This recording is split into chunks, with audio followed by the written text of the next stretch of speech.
ओम नीलांजनम समाभासम रविपुत्रम यमाग्रजम छायामातंड संभूतम तम नमामि शनिश्चरम। नमस्कार, स्वागत है आप में आचार्य डॉक्टर विक्रमादित्य आपके साथ हूँ। आज हमारा विषय है कर्क राशि वालों के लिए शनि का जो परिवर्तन होने जा रहा है, गति में परिवर्तन, स्वभाव में परिवर्तन होने जा रहा है। अभी वो सीधे चल रहे थे, मार्गी थे, अब वो 17 जून से वक्री होने जा रहे हैं। यानी सीधे चलते चलते अब वो अपनी चाल को बदलने वाले हैं। वक्र गति होने वाली है उनकी, उल्टी गति पे चलने वाले हैं। और क्या कुछ प्रभाव आपकी राशि में उत्पन्न करेंगे। आपकी राशि में शनि महाराज का जो पदार्पण था वो आपकी राशि के अनुसार से अष्टम भाव में चल रहा था। अष्टम भाव विशेष तौर पर अपने आप में शनि मिस्ट्री है। शनि को कहा जाता है कि बहुत ही गहरा ग्रह, बहुत ही शांत ग्रह। शनि का नील वर्ण है और ठंडा ग्रह माना जाता है, बहुत ठंडा ग्रह माना जाता है। और साथ साथ बहुत ही गहरा ग्रह माना जाता है, बहुत डीप गहराइयों लेने वाला मिस्ट्री है। अनकही चीजें उसको समझने के लिए बहुत गहरी आवश्यकता चाहिए। योग रथ है, साधना रथ है। शनि बहुत टेढ़ी खीड़ है समझने के लिए। कहाँ किस प्रकार से कौन सा प्रभाव उत्पन्न करेंगे क्या कुछ समझ में नहीं आता। ऐसे में अष्टम भाव में गोचर में शनि, अष्टम भाव भी मिस्ट्री का भाव माना जाता है। मिस्ट्री अपने आप में मृत्यु का भाव माना जाता है, रहस्यों का भाव माना जाता है। अष्टम भाव गुप्त विद्याओं का भाव माना जाता है। तो वहां पर शनि के महाराज चल रहे हैं। और ऐसे में शनि महाराज 17 जनवरी को जब परिवर्तित होकर 2023 में आए तो उसने राशि परिवर्तन किया। मकर से निकलकर आपकी राशि के अनुसार से अष्टम भाव में पहुंचे और वहाँ अपनी गति में, अपने प्रभाव में जब चले तो उसके बाद से अब वहाँ पर उन्होंने गति को वक्र करने का प्रयास किया है।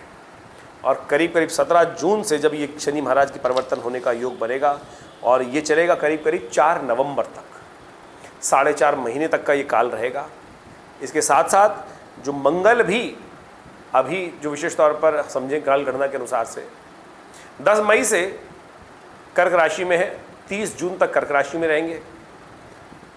जो बहुत शीर्ण राशि है उनकी, कर्क राशि आपकी अपनी राशि जैसी है। और उसके बाद 30 जून को वो सिंह राशि में चले जाएंगे। अभी षडाष्टक योग बना हुआ है शनि के साथ उनका, और फिर उसके बाद बन जाएगा शनि के साथ विशेष तौर पर समसप्तक योग, एक दूसरे के आमने सामने, बिल्कुल युद्ध की स्थिति। ऐसे में बड़ा विचित्र प्रकार का प्रभाव उत्पन्न होगा और 18 अगस्त तक ये रहेगा। उसके बाद फिर शनि महाराज आगे चले जाएंगे कन्या राशि में, मंगल कन्या राशि में चले जाएंगे और फिर शनि से 6ठे 8वें एक दूसरे जो शनि मंगल हो जाएंगे। तो ये ओवरऑल मान के चलें कि 4 महीने के जो समय रहेगा ये शनि की स्थिति और मंगल की स्थिति लगातार उबाऊ पोह की बनी रहेगी। आपके मन में अजीब प्रकार की उठापटक बनी रहेगी। शांत रहते हुए कार्य करने का आपको प्रयास करना चाहिए, बड़े शांत रहकर। ऐसे में जो विद्यार्थीगण है उनके लिए समझें क्या प्रभाव हो सकता है। विद्या के क्षेत्र में अध्ययन करते वक्त मन भटकाव होने के योग बन सकते हैं। तो कोशिश ये करें शांति के साथ, क्योंकि देखिए वहां बैठकर विद्या वाले भाव को भी देख रहे हैं शनि महाराज। और वहां पर उनकी जब वक्र गति होगी उसमें स्थिरता से बड़ी मुश्किल से धीरे धीरे चलना शुरू किया था शनि महाराज ने।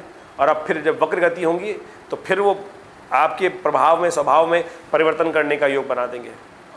बहुत मुश्किल से गाड़ी कंट्रोल में आई थी और फिर ऐसा लगेगा कि नहीं नहीं कुछ और कर लेता हूँ। कई लोग ऐसे हैं ना जो स्वभाव में परिवर्तन करने का योग बना सकते हैं।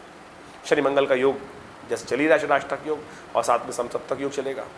तो ऐसे में आप समझें अशांति, संसार में भी अशांति का वातावरण बनने के योग दिखाई देते हैं। तो ऐसे में इसको आपको ठीक करने का प्रयास करना चाहिए। शनि जब 17 जून से रात्रि में 10:19 पर परिवर्तन की तरफ जाएंगे और 4 नवंबर तक इसी स्थिति में रहेंगे, तो ऐसे में कई प्रकार से ग्रहों की स्थिति बन सकती है। ऐसे में गुप्त विद्याओं की तरफ आपका इंटरेस्ट जाग सकता है। ऐसे में विशेष तौर पर एक बात से भी सावधान रहना चाहिए। ऐसे में संतान के लिए, आपकी संतान के संबंध में आपके ग्रह थोड़े भारी हो सकते हैं। संतान का विशेष तौर पर ध्यान रखते हुए कार्य करने का प्रयास करना चाहिए। ऐसे में आपके मन में बड़े कोलाहल रहेगा। परमात्मा की तरफ भी विश्वास कम करने के मार्ग बन सकते हैं। कोशिश ये करें अपने विश्वास को डगमगाने ना दें। परमात्मा की तरफ आराधना को विशेष तौर पे रखने का प्रयास करें। वो उसमें परमात्मा के प्रति अनासक्ति का भाव उत्पन्न होने के योग बन सकते हैं। हो सकता है कि कुछ कार्यों में आपके प्रति जो कार्य आप लग रहे हैं उसमें सफलता के मार्ग में कुछ परेशानी देने के योग बनाते हैं। ऐसे में आपको क्या करना चाहिए? देखिए, ज्योतिष विज्ञान जो है, एक तो यह है कि चलता चला जा रहा है आपके प्रभाव को, लेकिन आप मानव हैं, आप अपनी बुद्धि के अनुसार से, ज्योतिष गणना के अनुसार से उस अशुभ प्रभाव को शुभ में परिवर्तन करने का मार्ग प्रशस्त कर सकते हैं।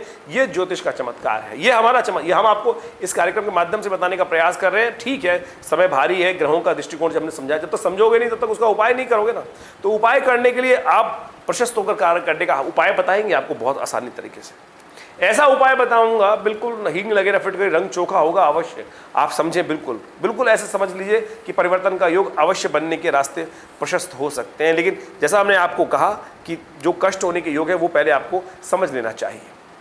पैतृक संपत्ति के संबंध में भी कुछ ग्रह परेशानी देने के योग दे सकते हैं, तो ऐसे में उनको ठीक करने का भी आपको प्रयास करना चाहिए, तब आप ठीक कर सकते हैं। सबसे पहले तो एक काम करें, हर मंगलवार हर शनिवार को हनुमान जी को चोला चढ़ाने की आदत डाल दीजिए। ये 4 महीने 5 महीने जो हैं विशेष तौर पे शनि मंगल के ठीक है नहीं, और शनि वक्री भी हो जाएंगे मंगल का। तो सबसे पहला काम तो ये करें कि शनि मंगल के प्रसन्न करने के लिए हनुमान जी को चोला हर शनिवार हर मंगलवार ज़रूर चढ़ाएं। ये सबसे पहला उपाय करें। एक काम और करें, तेल और बेसन मिल जाएगा घर में, बेसन घर में होगा आपके, और तेल भी मिल जाएगा, सरसों का तेल ले लीजिए। तिल का तेल ले सकें तो बहुत अच्छा है। उनको आपस में मिलाकर, थोड़ी हल्दी मिलाकर अपने पूरे शरीर पर उसका उपटन लगाते हैं ना, ये आपकी राशि के अनुसार से उपाय बता रहे हैं, उसका उपटन का प्रयोग इन 4 महीने तक अवश्य करने का प्रयास कीजिए। इससे आपके ग्रहों के अशुभ प्रभाव को ठीक करने में चमत्कारिक लाभ आपको प्राप्त होने के योग बन सकते हैं। तो आशा करते हैं इस सिद्धांत को आप समझेंगे। जो ज्योतिष का प्रभाव हमने आपको समझाने का प्रयास किया है, हनुमान जी का सूत्र हमने आपको समझाने का प्रयास किया है। देखिए, एक समझें, बारिश होती है सबके लिए अशुभ नहीं होती है। एक ही क्षेत्र में बारिश हो रही है, किसी के वारे न्यारे करा जाती है और किसी के लिए कष्ट देने के योग बना जाती है। एक ही चीज का भाव उठता है, किसी को नुकसान कर देता है और किसी को लाभ दे सकता है। तो आप समझें, आप उसके अनुरूप से, बुद्धि के अनुसार से, परमात्मा की कृपा से कैसे लाभ ले सकते हैं। ग्रह का प्रभाव अनुकूल नहीं है, मैंने आपको स्थिति समझाने का प्रयास कर दिया, और यदि आप समझ लें उपाय के द्वारा, आप इन सब अशुभ स्थितियों को लाभ की तरफ ले जा सकते हैं। मैं कहीं भी आपको भयावह स्थिति नहीं उत्पन्न करते हुए दिखा रहा हूँ, मैं हर चीज़ का रेमेडियल एस्पेक्ट अवश्य आपको समझाने का प्रयास कर रहा हूँ। यदि रेमेडियल एस्पेक्ट आपने समझने का प्रयास किया तो आप अवश्य लाभ ले सकते हैं। एक बात का और ध्यान रखिएगा, ऐसे में पानी से खतरा है। जो लोग कुंभ राशि, जो विशेष तौर पर हम बात कर रहे हैं कर्क राशि वालों के लिए, तो ऐसे में बहुत ज़्यादा पानी के खेलों से बहुत थोड़ा बचते हुए कार्य करने का आपको प्रयास करना चाहिए। यदि इन सब चीज़ों को स्थिति समझते हुए यदि काम करते रहेंगे तो बहुत अच्छे से यात्राएं होने के योग बन सकते हैं। शनि मंगल जो वक्री हो रहे हैं, ये यात्राओं के योग बना सकते हैं। कई जगह आपको भ्रमण कराने के योग बना सकते हैं। ये विशेष तौर पे लाभ इसका शनि का महाराज का प्रभाव होता दिखाई दे रहा है। तो ऐसे में जो उपाय बताएं उनको करने का प्रयास करें, और उसके बाद भी हम चाहेंगे कि आपकी जन्मपत्री से पूरा विचार विमर्श किया जाए। गोचर का तो एक प्रभाव है, हम ओवरऑल उसका प्रेडिक्शन आपके साथ करने का हम प्रयास करते हैं, लेकिन सबसे पहले आवश्यकता है कि हम आपकी जन्मपत्री के अनुसार से किस लेवल की जन्मपत्री है, कहाँ पर है, 8वीं मंजिल पर है, 10वीं मंजिल पर है, या पहली मंजिल पर है, या 100वीं मंजिल पे आपका स्थान है, वो हम समझ तो लें कि कहाँ प्रभाव है, किस प्रकार का प्रभाव ये ग्रह उत्पन्न करने वाले हैं, और कैसे उसका शुभ अशुभ प्रभाव आपके ऊपर कितना होने वाला है। तो इसको समझते हुए हमें कार्य करने की आवश्यकता है। तो सबसे पहले हमारे को इस बात का निर्णय अवश्य करना चाहिए कि व्यक्ति जातक जो ज्योतिष के संबंध में जानकारी प्राप्त करना चाह रहा है कि उसका स्थान कैसा है, वो कितने लेवल पर है, वो आपकी जन्मपत्री, आपका हाथ, जन्मपत्री नहीं कोई बात नहीं, आपका हाथ की फोटो तो होगी, हाथ के दर्शन कर कर, हाथ की रेखाओं को समझकर हम ग्रहों की स्थिति को समझ सकते हैं और उसका प्रभाव आपके जीवन। देखिए, गोचर का प्रभाव जो है, बहुत सारे मन की शंकाएं लोगों होती हैं, गोचर का प्रभाव तो 12 राशियों के अनुसार से ही होगा। तो क्या 12 राशियों में विभक्त कर रहे हैं? नहीं, ओवरऑल इम्पैक्ट ऐसा होगा, लेकिन जैसा जिसकी स्थिति है, जिसका खेत फर्टाइल है उसमें बहुत बढ़िया तरीके से लाभ होने की योग हो सकते हैं। जिसका खेत में रेत है, खासतौर पे कंकड़ पत्थर हैं, वहाँ पर कम लाभ हो सकता है। तो आप इन स्थितियों को समझने की परम आवश्यकता है। तो हम चाहेंगे कि आप जो भी विचार कर रहे हैं, समझ रहे हैं, उसको पूरी तरह से ज्योतिष का लाभ लेने का प्रयास करें। ये नंबर्स आपके सामने हमारे स्क्रीन पे है। आपके मन में कोई शंका हो तो हम उसका निवारण करने के लिए दिल्ली में विवेकानंद योगाश्रम में ये समस्त प्रकार की फैसिलिटीज़ उपलब्ध हैं। आप यहाँ पे लाभ ले सकते हैं, और साथ साथ उपायों के माध्यम से जो हमने आपको उपाय बताए हैं उनको अवश्य करने का प्रयास करें। शनि का एक बीज मंत्र है, चमत्कारी बीज मंत्र, ओम प्रांग प्रींग प्रोंग से शनिश्चराय नमः। इसका नित्यपति 108 बार तिल की सामग्री से हवन करने का प्रयास करें।